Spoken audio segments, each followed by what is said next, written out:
All right, guys, part 2 time. So this is 5.8 part 2. And so hopefully you have your formula sheet in front of you for the derivatives. If not, go ahead and get those out real quick. And again, I mentioned in the last video, with these, we're going to be looking at our inverse trig functions.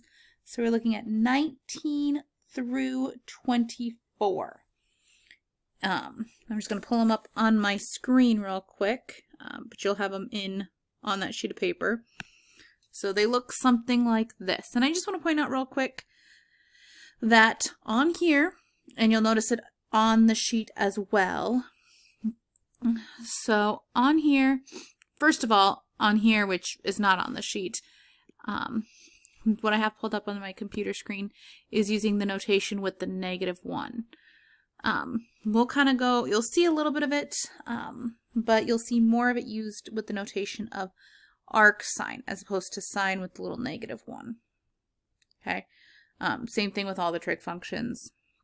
But again, if you look at 19 through 24 on your chart on that derivative, basic differentiation rules for elementary functions that I gave you guys already, that is up there, or it's on there, and it looks the same as these, other than this is using the little -1 notation for your inverse trig functions as opposed to the arc notation. So that's the only difference between what I have on my screen right now and what you guys have in front of you on that piece of paper. All right, so one thing I do want to point out, and it says it on the bottom of here, but I'll kind of point it out here. These formulas, the way that they are in your sheets, already take into consideration the chain rule. So when you see the U's, remember that anytime we have something inside something else, we have to use the chain rule. So what they've done is they've just already made your U what's on the inside. So your U is, so if you're just taking the arc sign of X, then you wouldn't necessarily have to use the chain rule, and your U primes are just going to be 1. So the nice thing is with the way that these formulas are written, they've already kind of figured in the chain rule for you. Okay, so that's why you notice that there's U primes in all of those rules. Okay, so I just wanted to kind of point that out to you, so you're not trying to use the chain rule when the chain rule is already being incorporated. Okay, so these formulas already incorporate the chain rule whenever you have something on the inside. It's a nice thing about the way that these formulas are written. All right, so that being said, let's dive in. All right, so for f of t, we want to find the derivative. So f prime of t, in this case, you don't necessarily have to write it off to the side, but if it's helpful to you, your u would be t squared, your u prime then is going to be 2t. Again, if you want to do that in your head, that's just fine. If it helps you to actually write it out, go ahead. I'm going to make my u over here, though, look more like a u. Sorry if my handwriting is a little harder to read than normal. As bad as it already was, it's even harder on a computer screen. So hopefully I'll do the best I can to keep it legible. I apologize. All right, so arc sine, the derivative of arc sine is u prime. So that's my 2t on the top. And then on the bottom, it's the square root of 1 minus u squared. Now u is t squared, so if you took that and squared it, you're going to get t to the 4th. All right, second one, h of x is equal to x squared times the arctangent of x. Now, fortunately, our rules that are on that sheet already have our chain rule built in. Unfortunately, we still have to pay attention and look for other rules that need to be applied. Maybe you've noticed which one needs to be applied in this problem. I've got x squared here, and I've got arctangent of x here.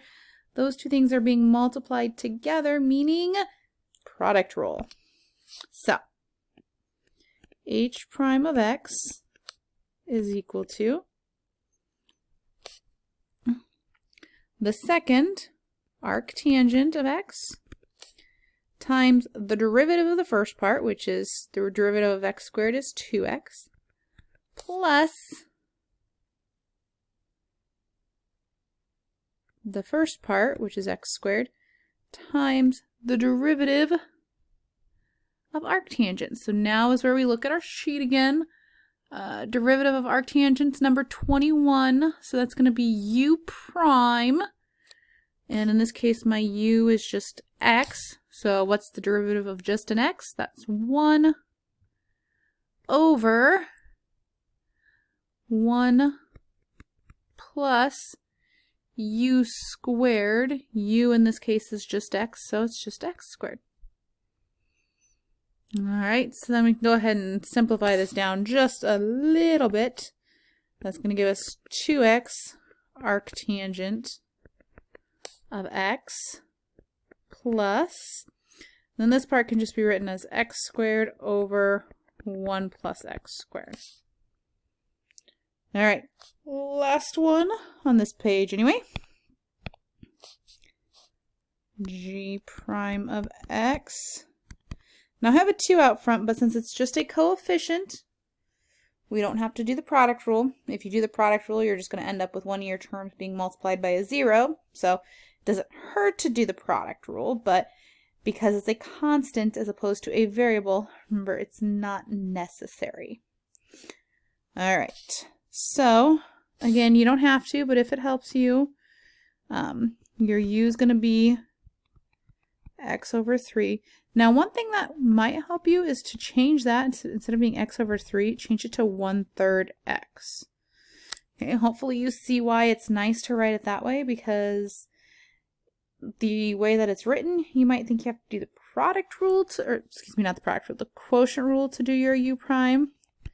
But when you write it as 1/3 times x, you recognize that that's just a coefficient, and the derivative is that it's just going to be 1/3. All right, so let's dive in. Arcsecant, finding that on our chart, is number 23.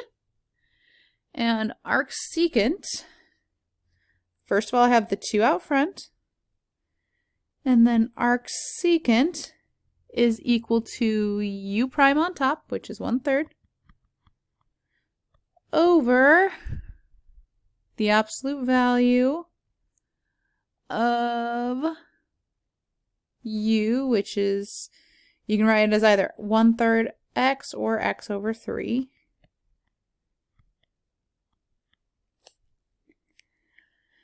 And then the square root of u squared.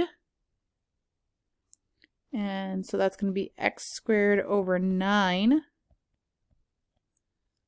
minus 1. All right. Now, this one, unfortunately, we're going to have to do some simplification because we do not want to leave fractions within fractions. We also do not want to leave a fraction inside of a square root. So lots to deal with in this problem. But let's start with dealing with the fraction inside of our square root. Okay, so I'll deal with the fraction on top and the fraction in that absolute value in a moment. Okay, now one thing though that you could go ahead and do, I'll do it on this step, with this fraction inside the absolute value. So you're taking something divided by 3, and then you're going to take the absolute value of it, which is going to change everything to positive.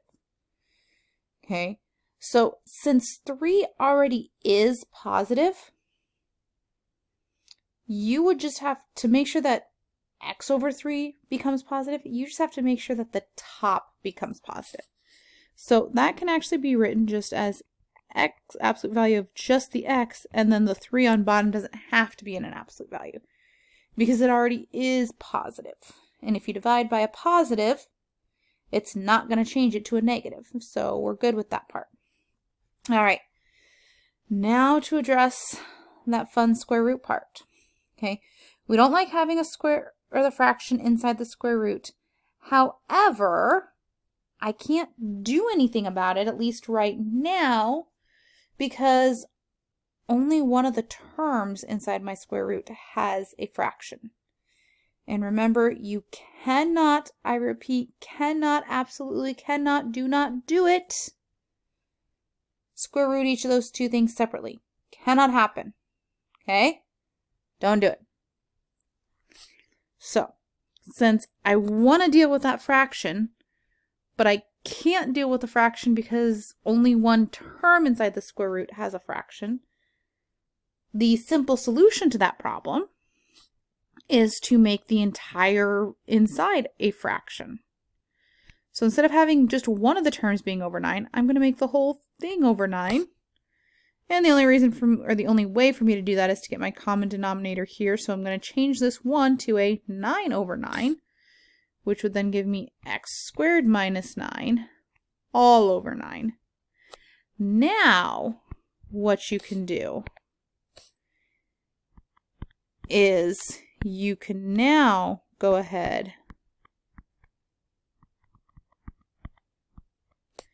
and square root the top.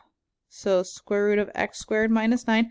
Again, those are two separate terms. You cannot, absolutely cannot square root both terms separately. So you have to leave it all as the square root of that.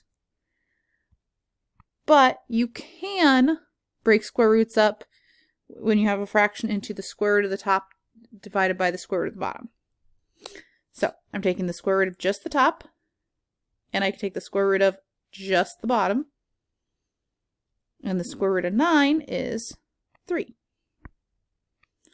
Which now I can simplify this a little bit as 1/3 over the absolute value of x times the square root of x squared minus 9 all over 9. So I just took this fraction and multiplied it by this fraction. All right. One problem solved. I no longer have a fraction inside my square root. One more problem to deal with because I still have fractions on top of fractions. But in the grand scheme of things, honestly, that's an easier problem to fix. Because all I need to do to make it so I don't have a fraction on top of a fraction, the easy way to get rid of this fraction is to times everything, or to times this whole denominator by 9. Which is okay as long as I also multiply the top by 9. And great thing is 9 will get rid of a 1/3 as well. So I end up with 2, and then 1/3 times 9 is 3. And then this 9 is going to cancel that out.